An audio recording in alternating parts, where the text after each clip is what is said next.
apa kabarnya? Bertemu lagi di Habatus Hidupku Bagi Kristus. Hai adik-adik, lihat kaos baru Ibu Yohana nggak? Keren ya. Kalau adik-adik mau atau papi mami mau, silakan menghubungi pihak gereja. Nanti akan dikirimin harganya berapa, sesuai dengan ukuran papi mami atau juga adik-adik semua.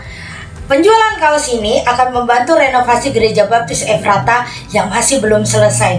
Dukung dalam doa dan dana ya, salah satunya adalah membeli kaos ini. Sebelum kita belajar, Ibu Yohana ingin menyapa papi mami semua. Adik-adik semua sudah musim Natal ini ya, jaga kesehatan. Dan hari ini kita akan belajar sesuatu yang seru dari Matius yang kelima ayat 17 sampai 48. Jangan takut, jangan bilang itu panjang. Seperti biasa, Ibu Yohana akan menyederhanakannya.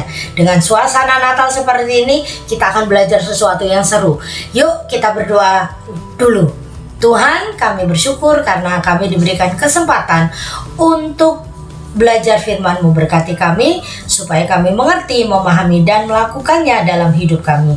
Dan hanya di dalam nama Yesus kami percaya berdoa. Haleluya. Amin. Matius 5 ayat 17, kita akan membacanya bersama-sama. Adik-adik sudah buka Alkitabnya? Wah, Ibu Yohana malah ketutupan ini Alkitabnya. Janganlah menyangka bahwa aku datang untuk meniadakan hukum Taurat atau kitab para nabi. Aku datang bukan untuk meniadakannya, melainkan untuk menggenapinya. Hukum Taurat, adik-adik masih ingat waktu kita belajar di awal-awal Habatus, Kejadian 20. Kejadian 20 itu ada 10 hukum Taurat. Yang pertama, jangan ada padamu Allah lain di hadapanku. Jangan membuat bagimu berhala atau membuat patung. Jangan sujud menyembahnya. Tuhan bilang begitu kan? Lanjutnya Tuhan bilang, jangan menyebut nama Tuhan dengan sembarangan. Ingat dan kuduskanlah hari Sabat. Itu yang keempat. Yang kelima apa? Hormati ayah ibumu. Jangan membunuh, jangan berzina, jangan mencuri, jangan berbohong. Dan yang terakhir, jangan mengingini. 10 hukum Taurat ini diberikan Tuhan untuk umatnya supaya mereka ngerti apa itu dosa, apa yang berkenan bagi Tuhan dan apa yang tidak berkenan bagi Tuhan. Mereka belajar dari hukum Taurat ini. Tetapi ada konsekuensinya. 10 hukum Taurat ini harus dilakukan dengan sempurna. Kalau satu tidak dilakukan, misalnya berbohong, satu dilakukan, orang itu tidak akan selamat.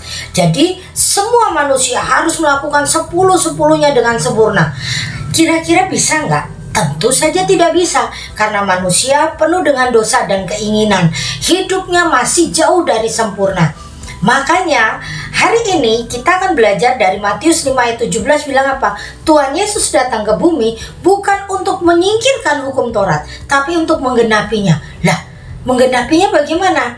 Ingat baik-baik ya adik-adik, kedatangan Tuhan Yesus itu untuk menyelamatkan kita dari dosa. Adik-adik semua, kita buka di Matius yang ke-22. Matius 22 ini tentang hukum kasih. Dari 10 hukum Taurat ini akhirnya diringkas oleh Tuhan menjadi 2. Bukan supaya kita ingat, tetapi supaya manusia mengerti bahwa 10 hukum Taurat ini diringkas Tuhan menjadi 2 dan Tuhan menggenapi dua-duanya. Hukum Taurat yang pertama sampai yang keempat, Tuhan meringkasnya menjadi begini: kasihlah Tuhan Allahmu dengan segenap hatimu dan dengan segenap jiwamu dan dengan segenap akal budimu. Nah, hukum yang ke-5 sampai yang ke-10 diringkas Tuhan menjadi kasihilah sesama manusia seperti dirimu sendiri. Dan Tuhan ini mengajarkan kita tentang kasih. Dia menggenapinya dengan mati di kayu salib, menembus kamu, menembus ibu, menembus kita semua dari dosa. Adik-adik semua, ingat baik-baik, engkau berharga, engkau luar biasa, engkau dikasihi, engkau dicintai Tuhan begitu rupa.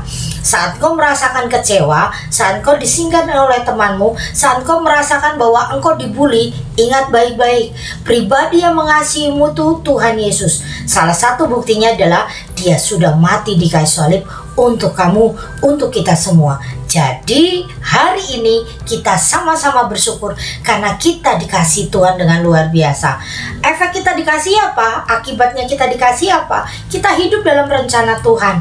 Tuhan menuntun hidupmu, menuntun hidup ibu, dan menuntun hidup kita semua ke jalan yang penuh dengan berkat. Kenapa saya masih miskin? Kenapa saya masih sakit-sakitan? Kenapa hidup saya susah? Katanya diberkati. Loh, adik-adik, berkat itu bukan soal duit. Berkat itu bukan hanya soal kesembuhan, tapi berkat yang paling penting adalah penyertaan Tuhan dalam hidupmu. Dan walaupun kau di dalam lembah kekelaman, saat kau sakit, saat kau sedih, saat kau menderita, Tuhan menyertaimu. Di masa-masa sulitmu, Tuhan ada di sisimu sehingga engkau akan terlepas. Ingat baik-baik, masa sulit ini tidak akan lama. Masa sulit ini ada kadaluarsanya, gitu kan. Masa sulit ini ada batas waktunya. Jadi jangan berhenti berharap pada Tuhan. Semangat terus di dalam Tuhan. Tetap membaca firman Tuhan, rajin ke gereja, jangan berhenti berdoa. Oke adik-adik, karena engkau sangat dikasihi, karena engkau istimewa. Kita akan berdoa. Tuhan Yesus, terima kasih karena engkau mengasihi kami. Engkau sudah mati di kayu salib untuk kami. Urapi kami Tuhan, supaya kami bisa melakukan firman-Mu dan menjadi anak-anak kebanggaan-Mu. Dan hanya di dalam nama Tuhan Yesus Kristus kami percaya berdoa, haleluya, amin. Sampai bertemu di Habatus, hidupku bagi Kristus.